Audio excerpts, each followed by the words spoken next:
There's something about a railroad and something about railroading that's different from any other calling beneath the sun. Something inside a man in the way he thinks about his job and the pride he feels in his own performance.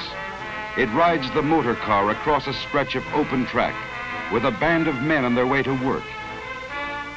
It stands beside them in the silent desert where the only sound is the sound of their tools and their voices. It walks with the man who works alone, marches with thousands who work together. For these are railroad people, a breed of their own, the men and women who run the railroad, working with paper, with forges, lathes, and presses, truing the wheels, tending the signals, throwing the switches, handing out supplies, helping with the baggage, serving the food, selling the tickets, building a fence, a bridge, a roadbed, using a shovel, a crane, a transit, a typewriter, making up the trains, running the trains, maintaining the trains. This is my railroad, 100,000 men and women working together to serve one purpose, to keep a railroad running.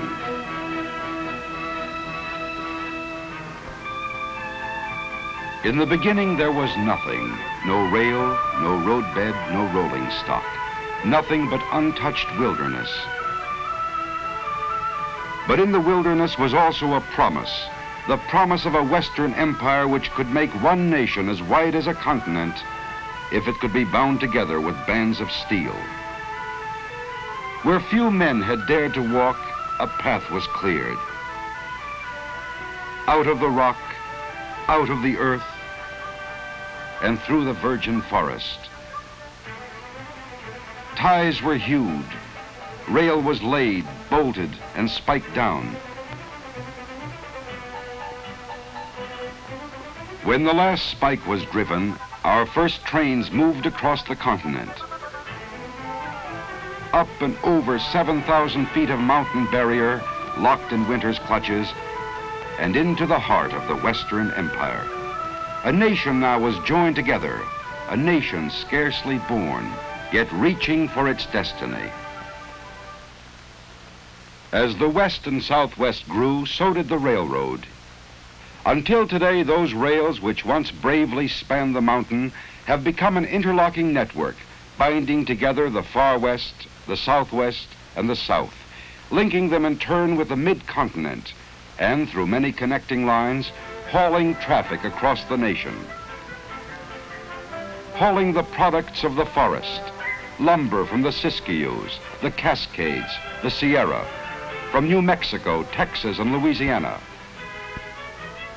Hauling the products dug from the earth, the metals, the chemicals, the oil. Hauling the products of the soil, fruits and vegetables from the garden spot of the nation, transported to distant cities as if distance were non-existent. Hauling the products of the factory, fashioned into the shape of things our people need.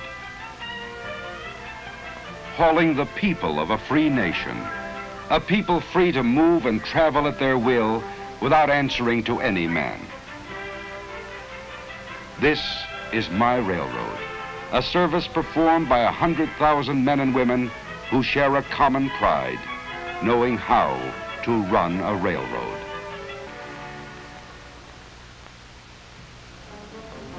Well, railroading's quite a job, and it seems to be getting bigger all the time.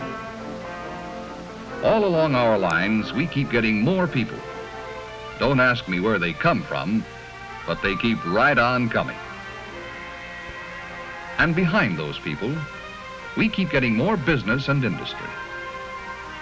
Each day in the last 25 years, a new industry large enough to need a rail connection has sprung up along our lines.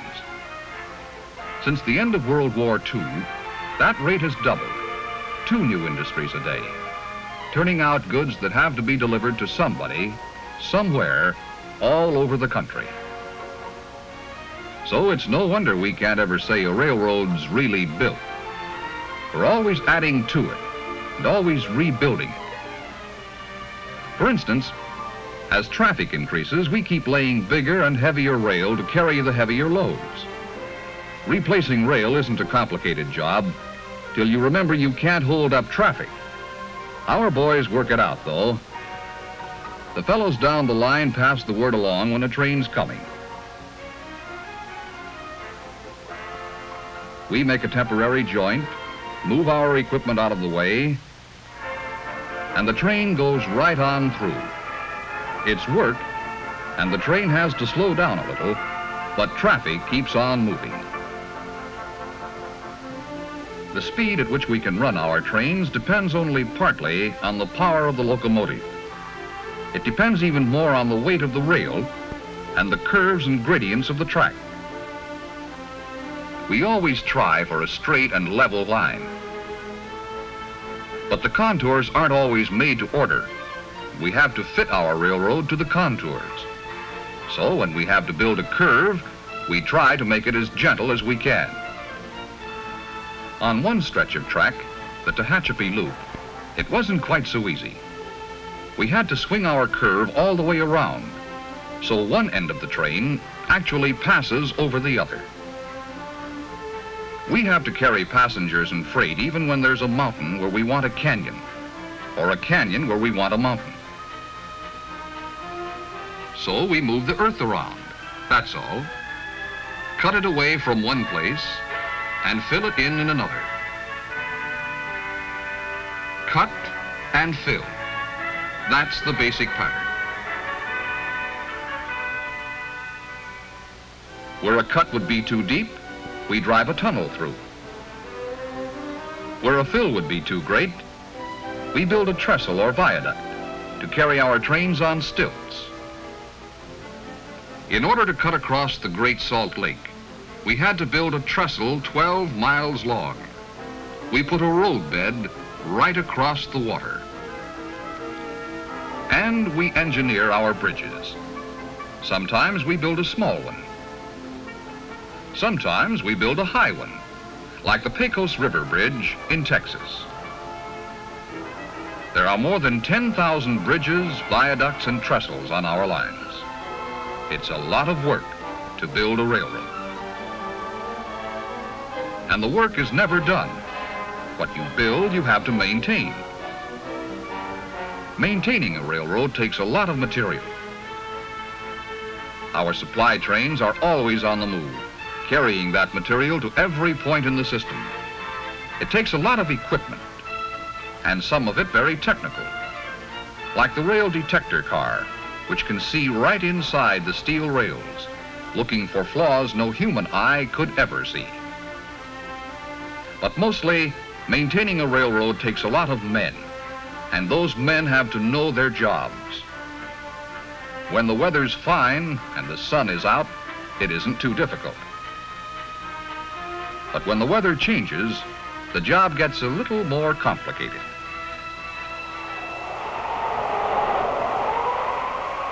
When the wind whips up a desert sandstorm, we've got a real fight on our hands. That tearing sandblast can wear the hard steel rail faster than the trains that run on it. It can bury the rails, block the switches, and even stop the trains. So, our men must fight it. This is no easy way to make a living, but railroad men can take it, working as steadily as the wind itself, for as long as the wind keeps blowing.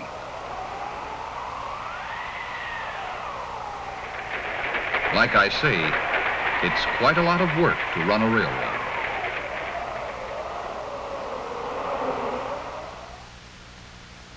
Who are these people who run the railroad, who keep the railroad running?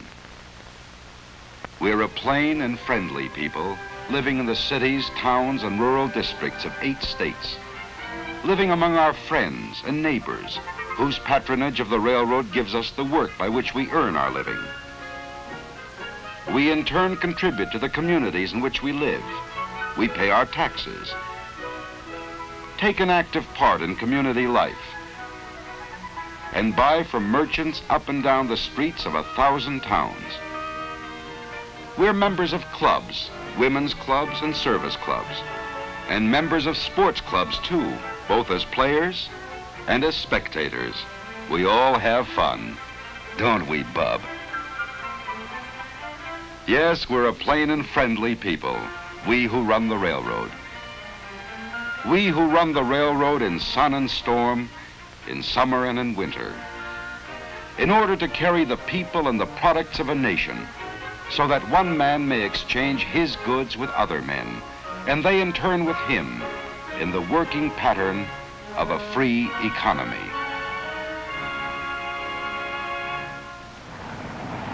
We haul a lot of stuff, all right, but getting it to the right place at the right time isn't just a matter of hooking a lot of cars together and running them over the line. Every train has to be made up according to a carefully worked out plan. So naturally, we think our end of the job in the railroad yards is an important part of railroading, because that's where the trains are put together. All along the line, cars come into these yards to be routed and rerouted to their destinations. In the yards, we sort them and shuffle the individual cars into new trains. Some will go north, others south or east or west. In the most modern yards, it works like this. The engineer of the switch engine pushes the cars up the slope of a man-made little hill we call the hump. When the yardman pulls the coupling pin, the car rolls by itself down an easy grade. To see that it doesn't roll too fast, the operator in the first tower sets a control. And down on the track, the wheels of the car get an electronic squeeze to slow it down. It's still a little too fast, so another control is set, and a second set of squeezers brings it down to proper speed. Now, the operator in the next tower takes over and sends it to the right track to join up with other cars slated for the same destination. It has to be handled just right. Maybe there's furniture in that car, or maybe a load of dishes. If it rolls down the hump too fast, it'll hit like a head-on collision. It's got to come in real easy, right to the coupler like a cushion. That's what you might call a push-button railroad, but it still takes a good man to run it, and a good team on the ground to back him up. Where one man's job ends, another man's takes over. As the newly made-up trains pull along the throat track to the departure yard, a yard clerk calls in the number of each car to the yard office. SP 58228, PFE 178693. For every train we make up in the yard, we make up a train on paper, too. By keeping a record of their movements, we know where any shipment is anywhere along our lines at any time. On automatic machines, we cut a card for every car in every train. The cards are routed through other machines that automatically cut teletype tapes and dispatch a copy of each card to as many as 60 different offices which may be interested in the train. Later, at junction points across the continent, the progress of each car will again be teletyped ahead. With the aid of automatic equipment and electronics, railroading today has become a science. Yet all that these mechanical marvels can really accomplish is to help good men do their jobs better. The engineer in the cab can pick up his phone and, thanks to shortwave radio, talk with the conductor in the caboose a mile away as easily as if they were sitting side by side. The conductor works from wheel reports, which, once made up by hand, are now made up by machine, but no machine yet devised has been able to cut off a car at its destination or switch it to the proper track. No machine yet devised has ever taken the place of the brakeman's eyes as he keeps his watch over the rolling wheels of the rolling freight. And no machine ever devised has taken the place of the engineer's skill as he pilots his train along the track. The machines help, but it still takes men to do the jobs. The engineer, highballing along at top allowable speed, knows there are trains ahead of him, behind him, and coming in the opposite direction, yet he is completely confident. His confidence is in the men who keep him posted, the dispatchers. On 100 miles of single track, there may be as many as 20 trains traveling in 2 directions and at different speeds. As trains pass a station, the operator passes the word to the dispatcher. He checks one report against the other and transmits his orders on ahead to be picked up along the line. The engineer or fireman in the engine cab picks up the orders from the top arm of the train order post, and a mile behind, a trainman latches on to a duplicate from the lower arm. The orders may read for the train to go right on through or to pull into a siding so another train can pass. It's teamwork all the way, good coordination and timing. And the automatic block signal system provides a safe double check. On the busier sections of single track line, dispatchers can speed up the traffic flow with the aid of an electronic system called Centralized Traffic Control, or CTC. CTC is the dream of almost every boy and man, a railroad at your fingertips, 100 miles of track before your eyes. Out on the line, 2 freight trains push on toward each other on the same track. To the dispatcher miles away, they are lights on his CTC board, lights moving toward a siding. Then a flick of a remote control switch,